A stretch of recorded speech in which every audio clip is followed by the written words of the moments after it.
ये छोटे छोटे बच्चे ये हमारे समाज के मुस्तकबिल हैं। वैसे अक्सर हमारे मुसलमानों के बच्चे एक तो पढ़ते नहीं हैं, पढ़ते हैं भाई, कितना पढ़ते हैं? मैट्रिक तक पढ़ना कोई पढ़ाना हुआ, इंटर तक पढ़ना कोई पढ़ना हुआ, इंटर करा के सोचता हमने एहसान कर दिया, क्या हजरत? अभी हम लोग सर्विस की बात कर रहे थे, हमारे हजरत थे, हम लोग फारूकी साहब लोग सब मिल के, हमारे नूर मुजस्सम भाई भी उस महफिल में थे। हम लोग अक्सर बोलते हैं कि सर्विस नहीं लगती, सर्विस नहीं लगती, सर्विस नहीं लगती। हमारे कितने बच्चे पढ़ते हैं? कितने बच्चे पढ़ते हैं? अगर पूरे शकरी में मान लीजिए 10,000 हमारी आबादी है, तो इस 10,000 आबादी में परसेंटेज के एतबार से, जैसे बिहार में हमारी तादाद कितनी है? अभी तो सेंसस में क्या बताया गया, तकरीबन 18% है कि नहीं? तो ये 18% किस चीज़ की तादाद है? कलमा पढ़ने वालों की।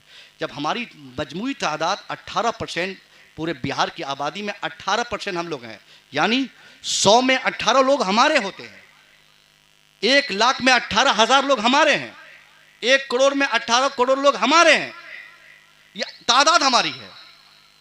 तो सर्विस में हमारी तादाद इतनी क्यों नहीं है? ऑफिसेज में हमारी तादाद इतनी क्यों नहीं है? कचहरियों में हमारी तादाद इतनी क्यों नहीं है? डॉक्टर और इंजीनियर की फहरिस्त में हमारी तादाद इतनी क्यों नहीं है? क्यों नहीं हमारे बच्चे डॉक्टर बन पाते? क्यों नहीं हमारे बच्चे ऑफिसर बन पाते? क्यों नहीं हमारे बच्चे आईएएस बनते? क्यों नहीं हमारे बच्चे आईपीएस बनते? और ये सिर्फ रोना आप लोगों का, किसी नेता के पीछे हो गए, चले गए कहीं रामलीला मैदान किसी को बना लिया और वो फलाने साहब मुर्दाबाद, फलाने साहब मुर्दाबाद, उसको हराएंगे, उसको जिताएंगे, बस यही नारा लगाकर हमने अपना माहौल उनके लिए बना दिया, नेता के लिए। और हमको क्या मिला? कुछ मिला हमको? नारा लगाने से कुछ नहीं होता। और ये जो ज़हन आपका बन चुका है कि नीतीश कुमार ने हमारे बच्चों को नौकरी नहीं दिया, तो मोदी जी नौकरी नहीं देते, तो योगी जी नौकरी नहीं देते, ये सब गलत बात है, गलत गलत गलत। समस्तीपुर बगल में, वहाँ इस वक्त एक आईएएस ऑफिसर मोहम्मद शाहिद रजा मिसबाही हमारे दोस्तों में से है, और ये पैगाम मैं कई जलसों में दिया हूँ ताकि लोग समझें कि साहब अगर आप पढ़े हैं तो आपका दुश्मन कोई नहीं है। तो वहाँ पे एक कमिश्नर हैं अभी म्यूनसिपलिटी विभाग के, हमारे दोस्त आईएएस शाहिद रजा मिसबाही, 2017 में यूपीएससी का एग्ज़ाम हुआ, उस एग्ज़ाम में एक उम्मीदवार की हैसियत से वो भी बैठे। उसके बाद 18 में उस एग्ज़ाम का रिजल्ट आया। 2017 और 18 का पीरियड किसका है? हिंदुस्तान आज़ाद हुआ 2014 में, 2014, 15, 16, 17, आज़ादी के 4 साल के बाद। हाँ, ठीक बोल रहा हूँ ना? हाँ, जो इतना भी नहीं समझेगा तो उसको समझाना भी नहीं पड़ता, समझाना भी बहुत मुश्किल हो जाएगा ना।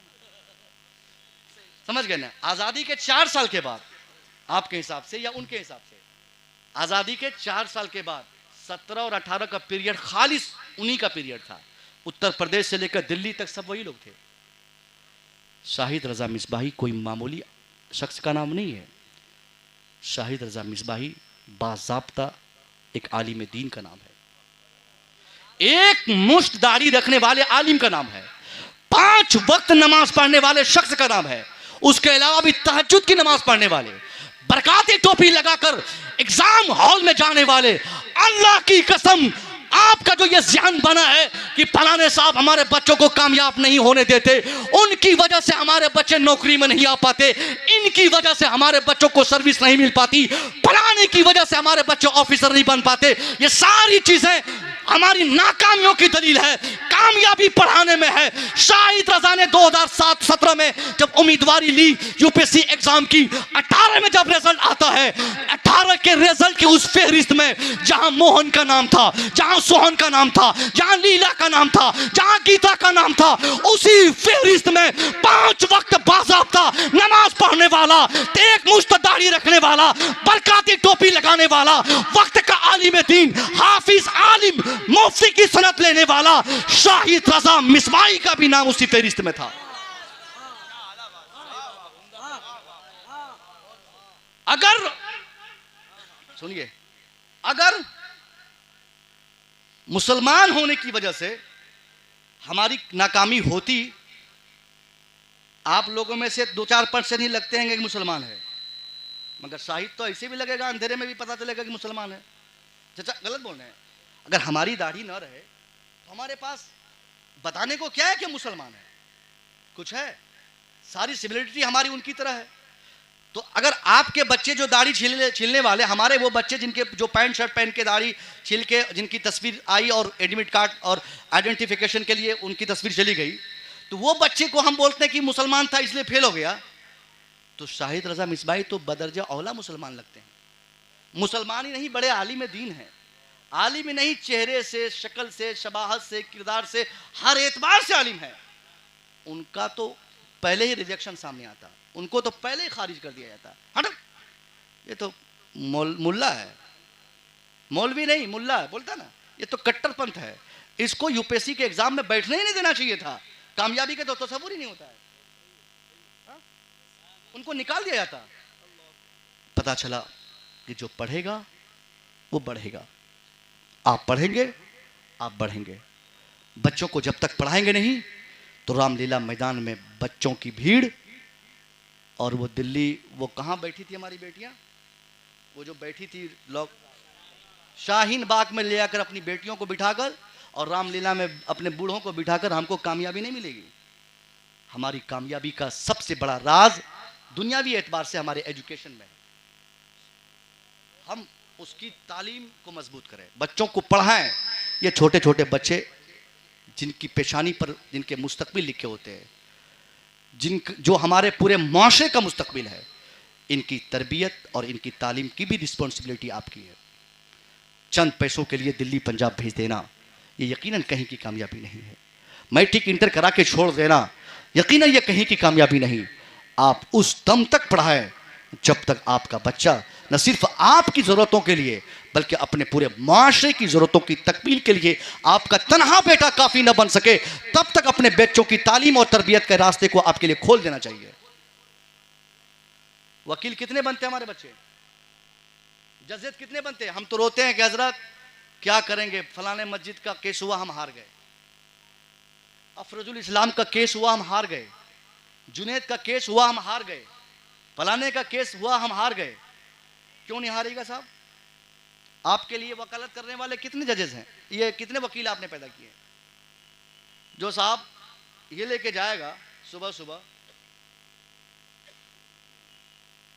वो कभी आपकी वकालत करेगा? और अगर बाय द वे किसी ने पैसे की बुनियाद पर आपकी वकालत की जिम्मेदारी ले भी ली तो इंटरनल वो उस मजबूती से आपकी वकालत कर पाएगा? कभी नहीं कर सकता। क्या फारूकी साहब, जब तक कुरान पढ़ने वाला वकील नहीं बनेगा तब तक कुरान के हक में वकालत करने वाला हमारे कचहरियों में कोई नजर नहीं आएगा। वो कपिल सब्बल साहब, चलो कोई नहीं था तो उस बेचारे ने कितने दिनों तक जिम्मेदारी संभाली।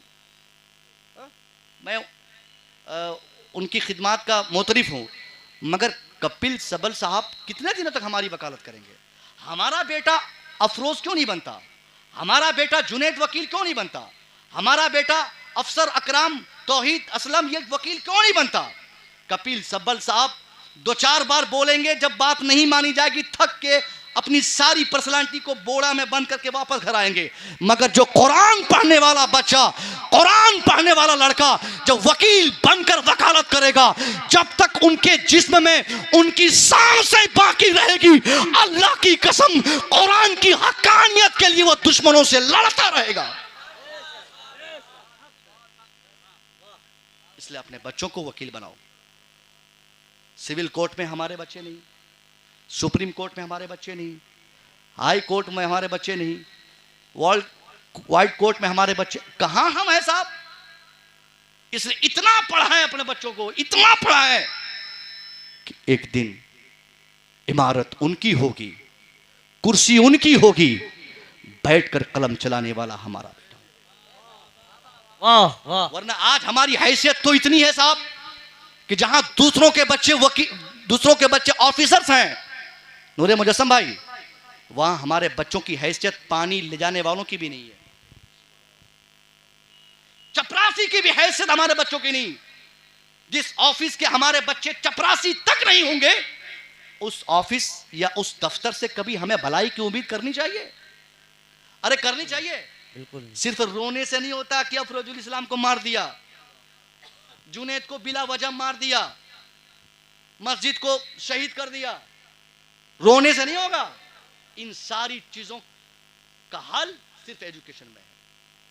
देश, दुनिया, मुल्क, हर जगह की भलाई। आपके बच्चे पढ़ेंगे तो देश की खिदमत करेंगे और ईमानदारी से करेंगे अपने मुल्क की खिदमत। जब पढ़ेंगे नहीं तो सिर्फ दूसरों के काम आएंगे, झोला ढोने के, दूसरों का झंडा ढोएंगे, दूसरों का नारा लगाएंगे, दूसरा जिंदाबाद बोलेंगे।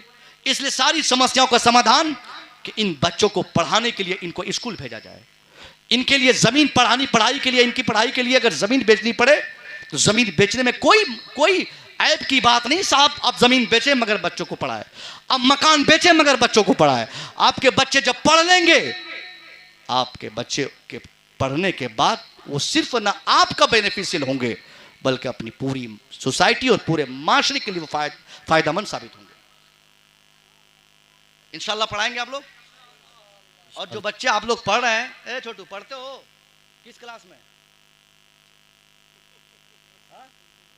बीए में।